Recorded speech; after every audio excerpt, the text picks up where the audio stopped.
Happy weekend, dear viewers. This is welcoming you back to I Played a Thing.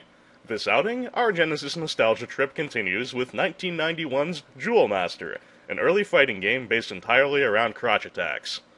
Not really. In actuality, this is a fairly boilerplate side-scrolling action game, distinguished primarily by a unique weapon system and, in the first level, one of the best damn music tracks of any Genesis original title. While Jewel Master is a pretty basic entry in what was an arguably overcrowded genre at the time, I've always enjoyed it on the merits, and we at I Played a Thing are all about sharing the love. Well then, I've monologued enough for now. Let's go master some jewels.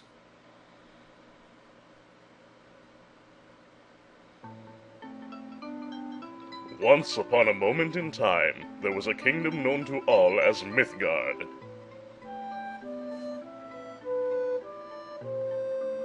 Mythgard prospered in peace until the first coming of the Demon King, Jardine the Mad.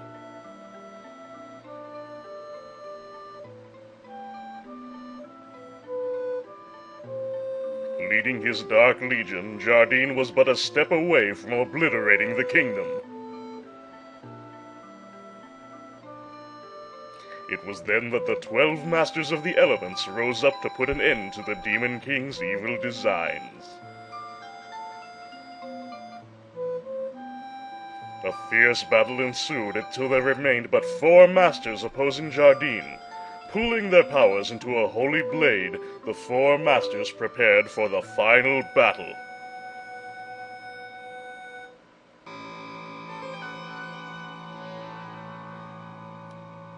Okay.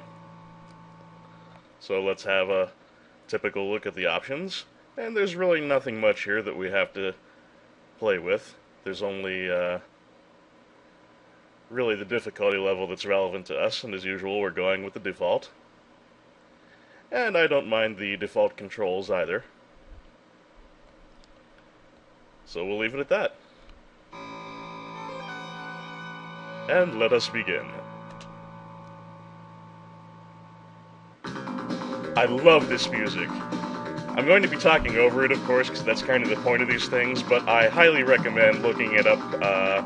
There are a couple people who have it uploaded to YouTube, and giving it a listen.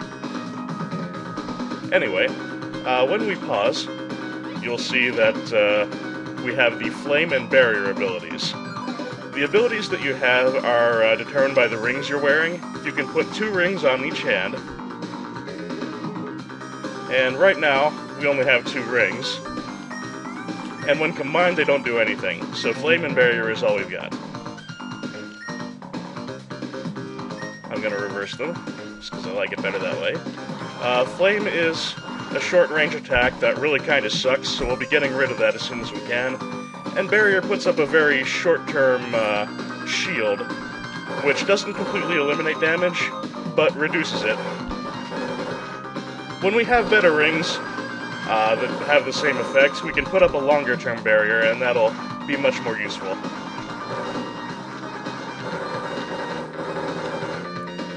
Now, right now, we only have 2 units in our health bar. We can expand that later, but for now that means we really cannot take much damage without dying, and this is a game where you get 1 life, and just a few continues, so we'll have to be careful. More careful than I'm being now. And we just got our first wind ring. We can add that to the blue ring to get the wave ability, which will be very useful against our first boss. We can add it to the fire ring to get fireball, which is very useful, and we'll be sticking with that. And by itself, it gives us speed up, which is just a passive effect that makes us walk faster. But right now, the most useful to us will be fireball, so that's what I'm going to hang on to.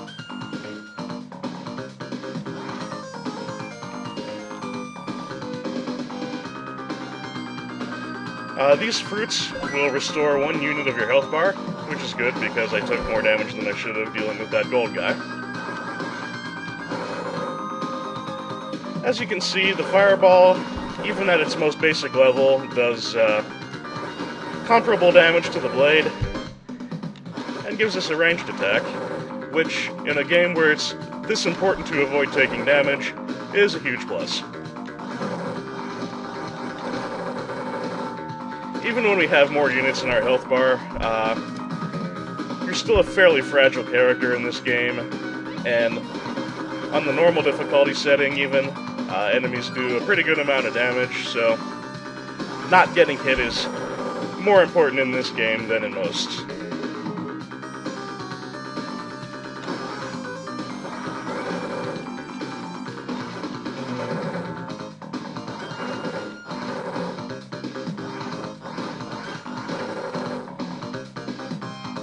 There's another fruit we don't need, but the game is more generous with them at this point than it will be in the future, believe me.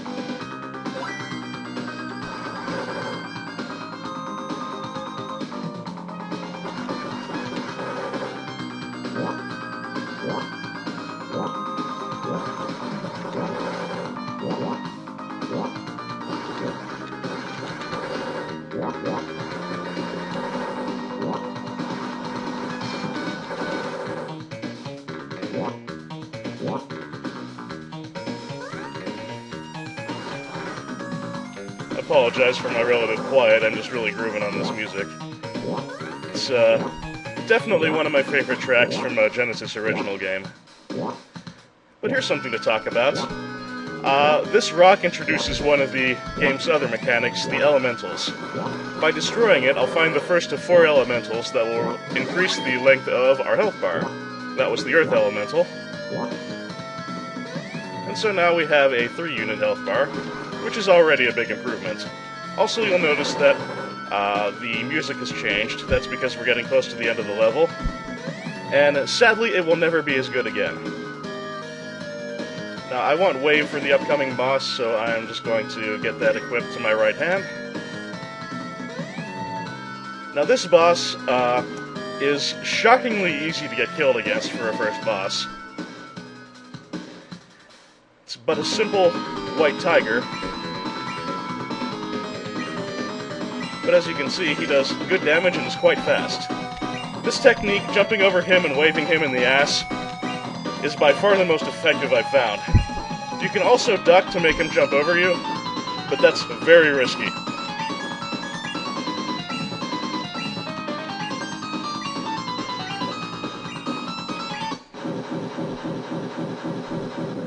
The jump and wave technique is the best way to avoid damage, and as I've said, avoiding damage should really be a high priority anytime you're playing Jewel Master. Now we've gotten here our first Earth Ring, which combined with blue gives us Ice Dagger, which is a bouncing projectile. By itself, it gives us Earthquake, which completely sucks. Earthquake stuns ground-based enemies, but this is a game where a lot of enemies fly, and why stun enemies when you can be killing them anyway? Combined with fire, it gives us Firewall, which also sucks. As you can see, it has no better damage than the blade. And combined with wind, it does nothing. So we're just gonna skip on that for now. Give ourselves Fireball. And yeah, I guess we can leave Barrier in the offhand, even though I'm not going to be using it.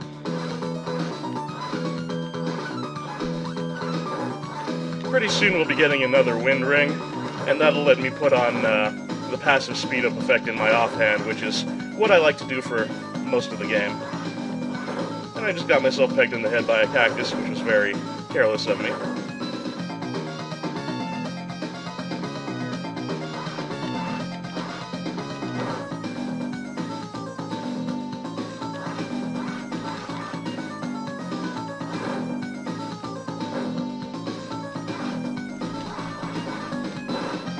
This stage generally isn't that bad overall, but those bouncing scorpion things, their placement can be a pain in the ass sometimes. Oops, and I just walked right into a worm for no good reason. Go me. I really need to kill that worm. It has a ring in it. Usually. Well, here's hoping I'll get that ring later.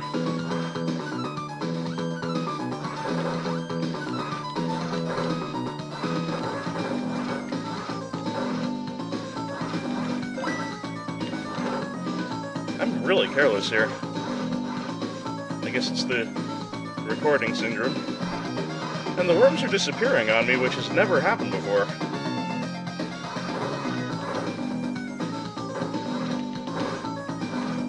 Let's hope I can actually kill this one and it gives me the ring that I'm expecting.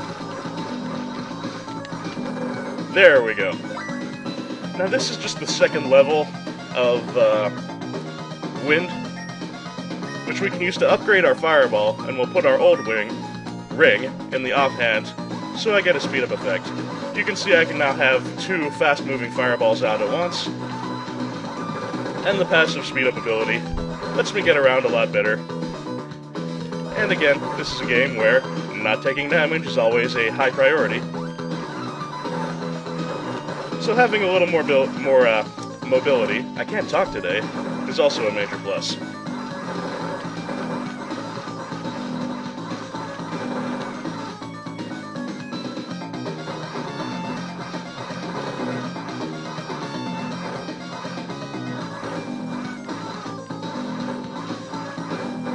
On the subject of not taking damage, you've noticed I've been doing a pretty poor job of it. Again, I can only assume this is because I'm recording, which always means I play worse.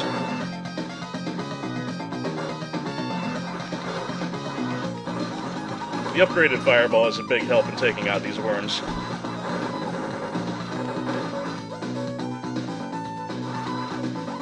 And I should have mentioned earlier, there are 3 power levels of each ring. They just each go into these branches per element.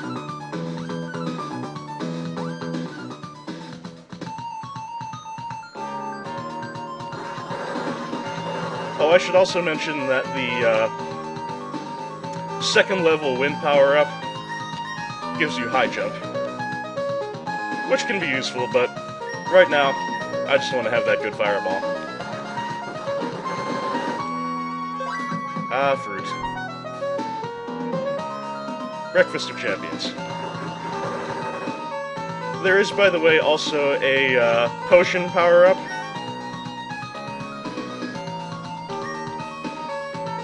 The potion will restore, I think, 3 or 4 units of health.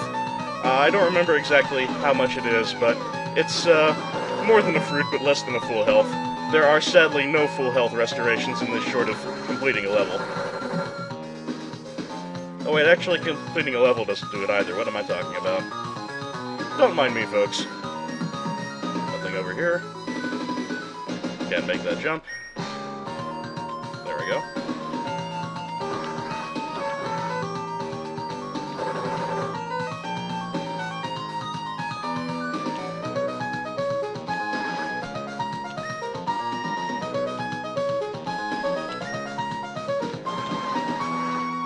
This game does make you switch around your rings rather often, which can be annoying at times, but the interface for doing it is pretty good, so it's not all that much of a stressor. It's critically important that you don't miss this jump here, because on the other side of this pit, in this chimney, is our second elemental. I think she's supposed to be wind. I'm not positive, but the important thing is, she gives us our 4th health block, which comes just in time for a mini-boss. Ah. Sometimes he can pin you in a corner that way, but overall, he's not too bad as long as you have a good weapon like the upgraded fireball.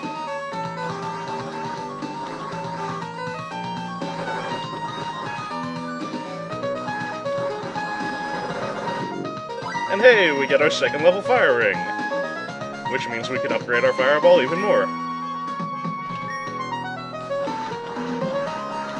And now it's 2 level. Ah, shit. As you may have noticed, the fireball is probably my favorite bread and butter weapon.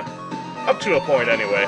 There comes a point at which we can upgrade the wave to a level that it becomes somewhat handier than the fireball, in my opinion.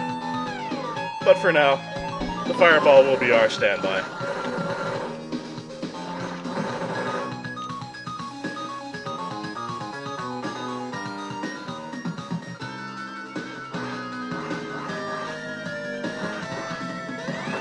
And as that music usually indicates, we're coming up on a boss fight. But we'll have to get to him first, which means covering some ground here while these enemies pop out and fireballs bounce at us.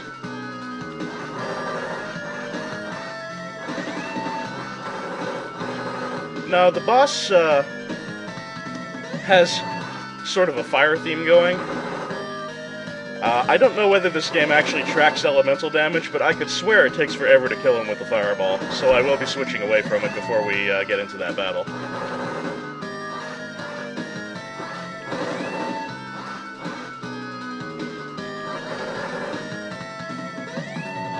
I'll be using the wave again. It's gotten a bit better since the last time we used it, since we have some upgraded rings. Ooh, nice dodging on my part. Gotta pat myself on the back a little there. And it's a little easier to hit with than the ice dagger, which I'm not a big fan of generally. So we have a level 2 wind ring for our wave now, so we can throw 2 of them at once. And here's our boss, the Phoenix. He's not too bad, but he does do a pretty good amount of damage, so you'll want to keep your distance from him when he comes out of his dashing mode, because he will throw 4 fireballs at you, which I proceed to eat.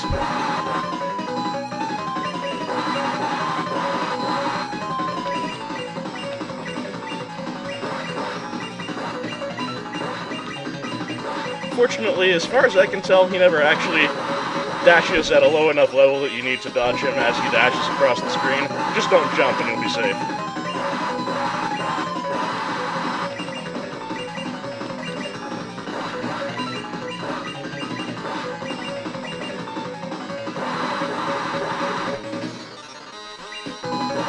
The speed up ability on your offhand helps a lot here for dodging some of those initial fireballs.